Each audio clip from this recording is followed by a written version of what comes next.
Open-faced helmets? Illegal? Whatever next?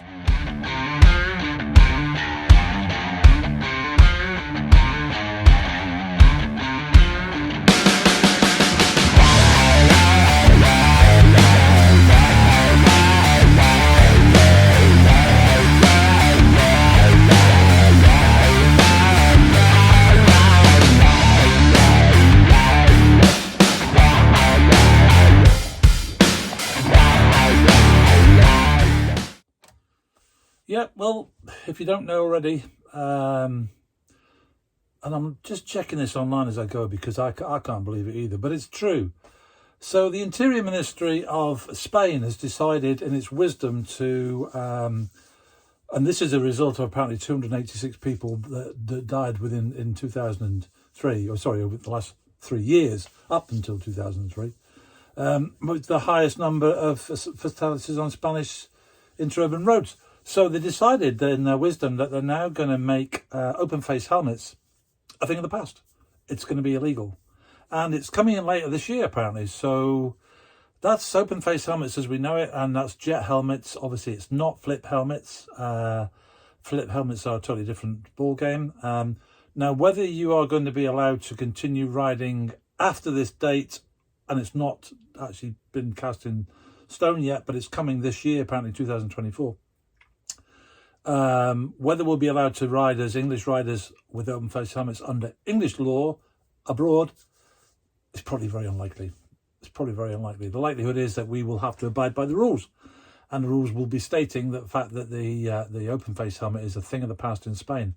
I might also add that it's been for some time now mandatory to wear CE-approved gloves, motorcycle gloves, in lots of European countries, and particularly France. And I was always aware that it was supposed to be the law in Spain as well, but apparently they're making that official now. That is going to be an official ruling.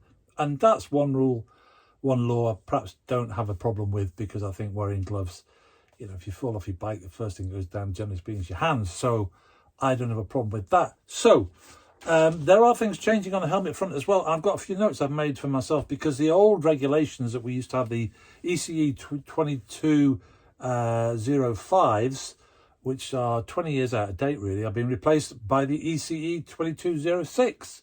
So some new things are coming in, and it's all about the testing of helmets. It's all about the testing of the shell. It's all about the testing of the visor. And so I strongly recommend you go and have a look online at the new regulations. This does mean, of course, that helmets that are still certified under the ECE 2205 are still legal in this country. But according to this information I've got, production ceased in July 2023, with manufacturers having until January the 4th, sorry, I'll clear that up, January the 4th, 2024 to clear their stock. That's the manufacturers. The likelihood is, of course, there's going to be lots of stock available in shops, and now is a good time to go out and buy a helmet that hasn't reached the new test standards, if you so wish, because there's lots of bargains out there. And you'll see them online now. Helmet prices being slashed by 150, 200 pounds plus. So if you want a new lid, maybe it's a good time to go looking now. But bear in mind, these new regulations are coming into force. And so if you want the latest up-to-date helmet, go looking for the ECE 2205. Stop. How confusing is it really? The new helmets are the ECE 2206. So that's what you want to be looking for. And they're testing things on the helmet in different ways, testing it from different sides. And they're also testing the visors now, and projecting a steel ball at them to project to see if they are capable of withstanding a stone.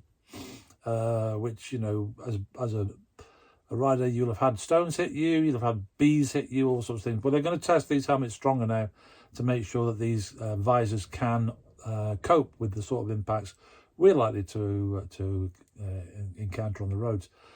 Also, under the new regulations, for the new helmet regulations coming in, there is going to be a further look at flip helmets and visors that go up and down which in the past haven't necessarily always had a locking mechanism, and they've gone up and they've come down, or, you know, whatever. And apparently what they're concerned about is that you could have a helmet, be wearing a helmet with the visor up, and all of a sudden it could drop down, impairing your vision, although, I don't know quite about that. But however, they're now going to make the new testing, the ECE 2206s.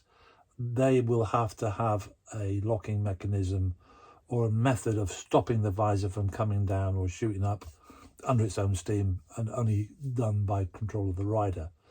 So that's regulations coming out. So I don't know where that's going to leave us. I mean, this is obviously going to be the EU that is putting this in. At the moment, it's only Spain that is saying a ban on open face helmets, or jet helmets, as they're sometimes known.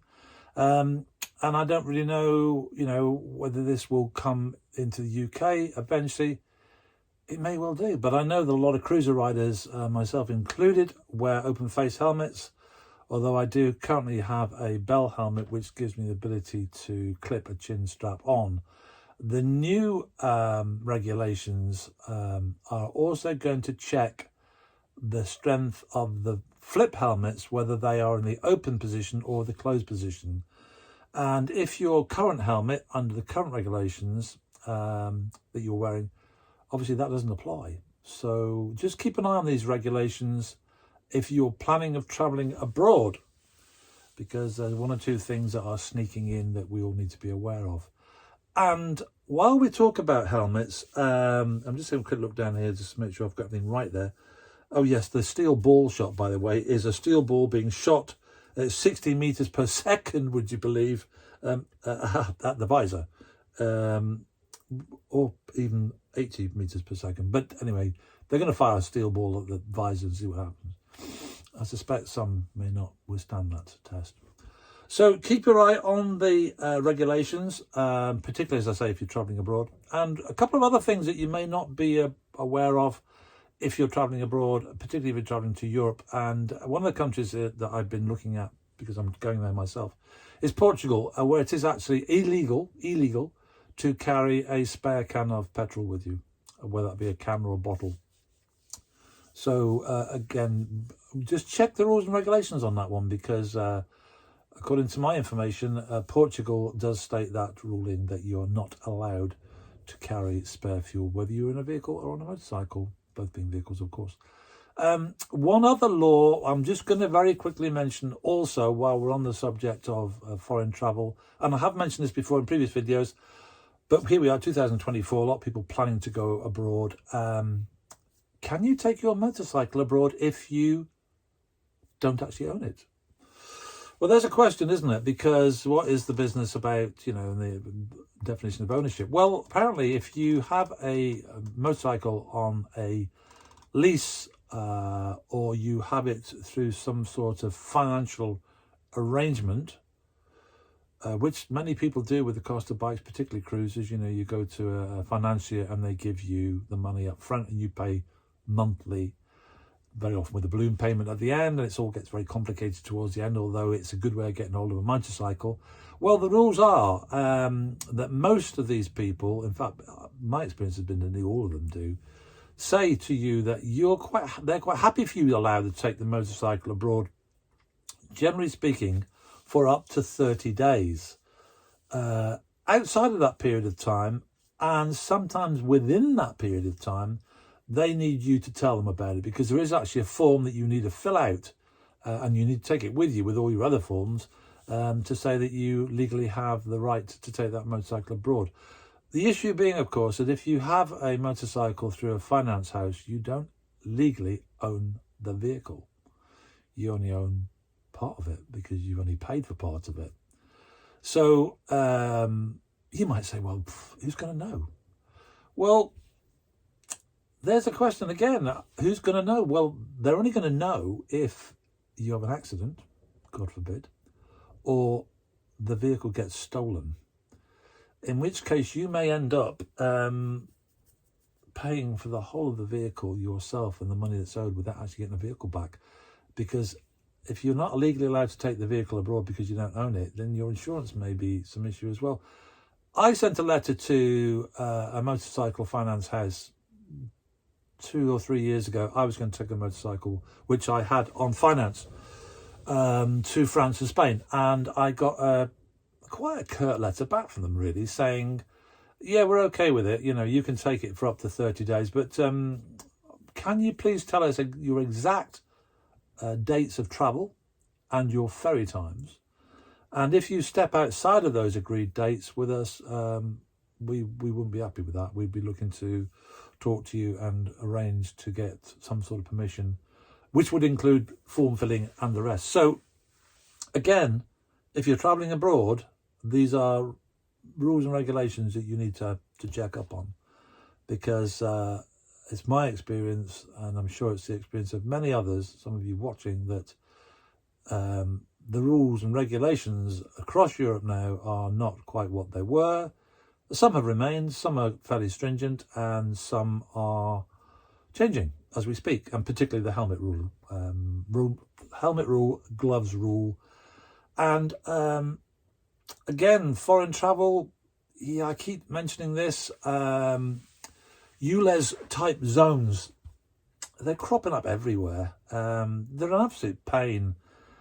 Yeah, they're mainly city centres, and yes, as we've all said in the past, well, I'm going on a trip through rural France, Spain, Portugal, Italy, wherever. I'm going rural. I'm not going in a town. I'm not going in a city. Yeah, that's what I said.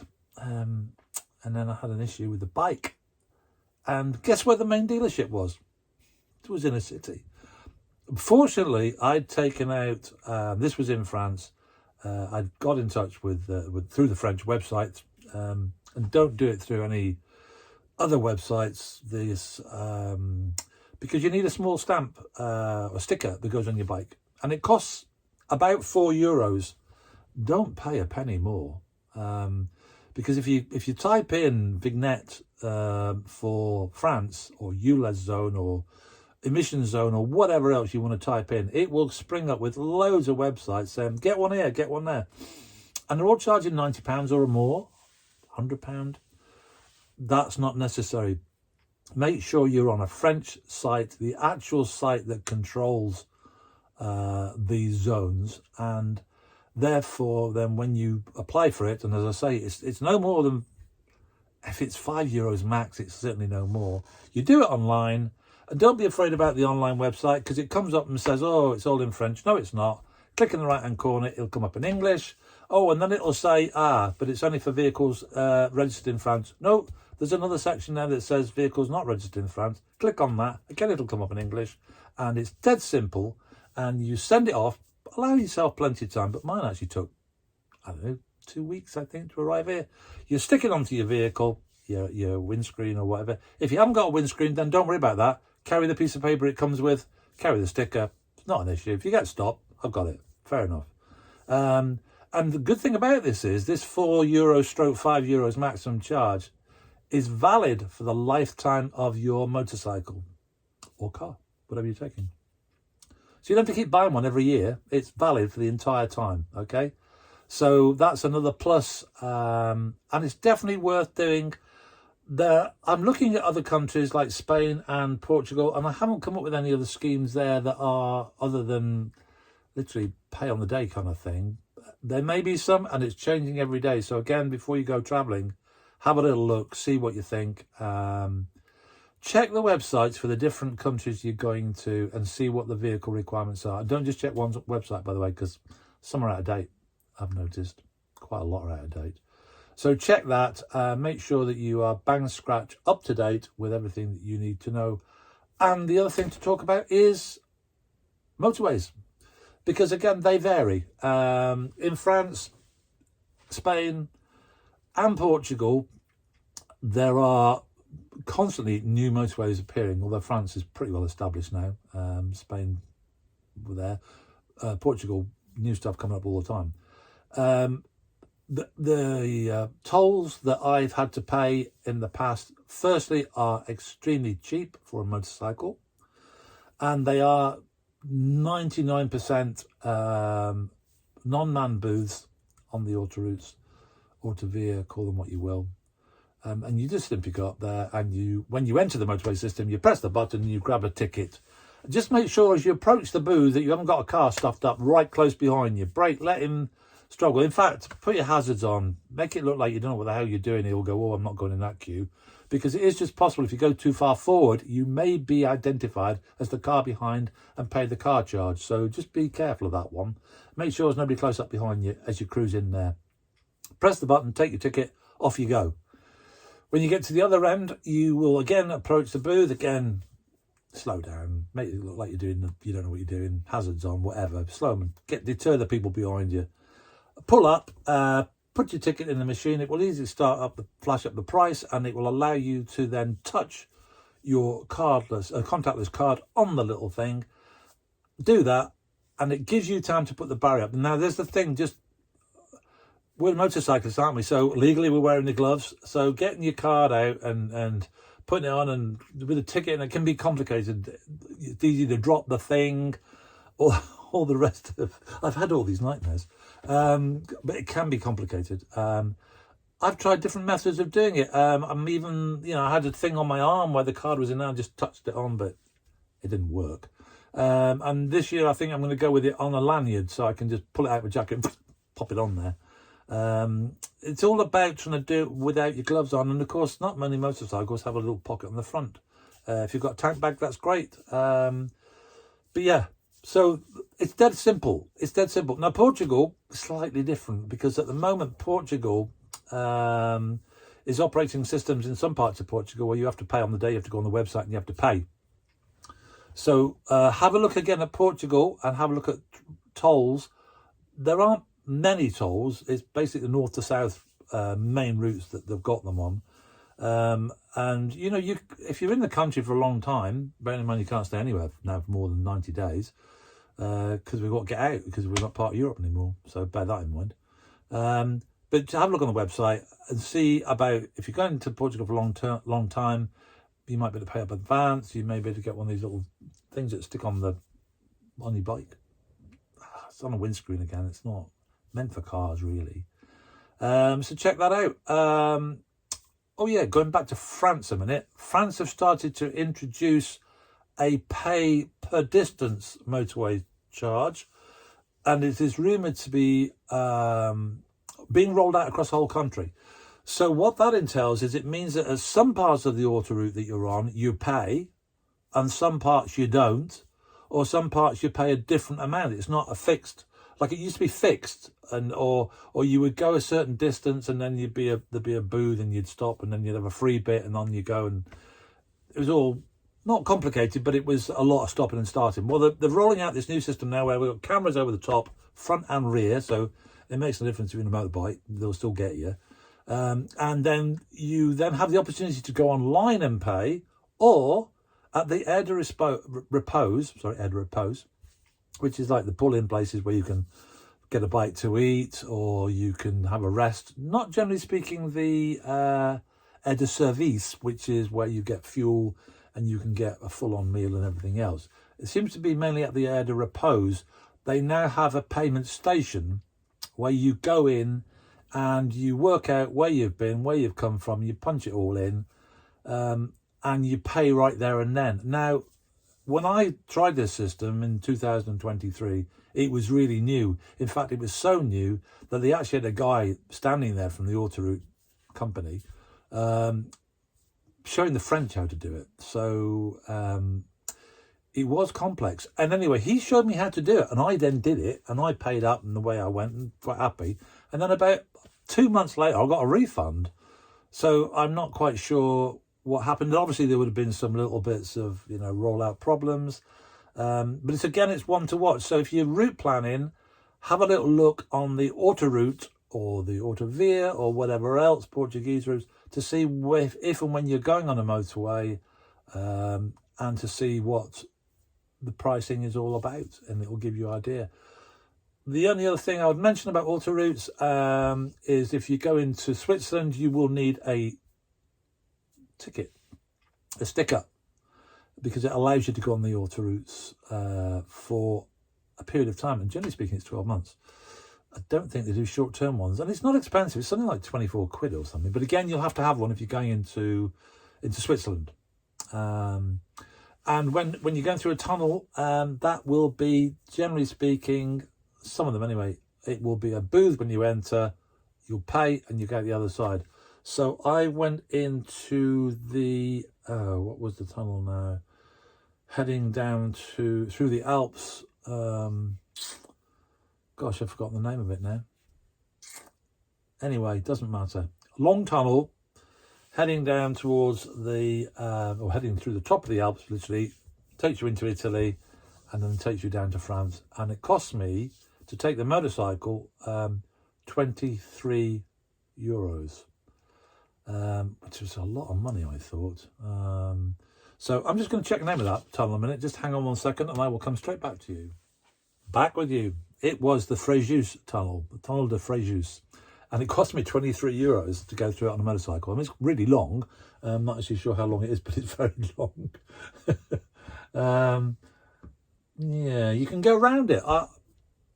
I couldn't on the day because the mountain pass was actually closed, so I couldn't go around it. I could have made a detour further west if I'd wanted to, but I didn't. I chose not to.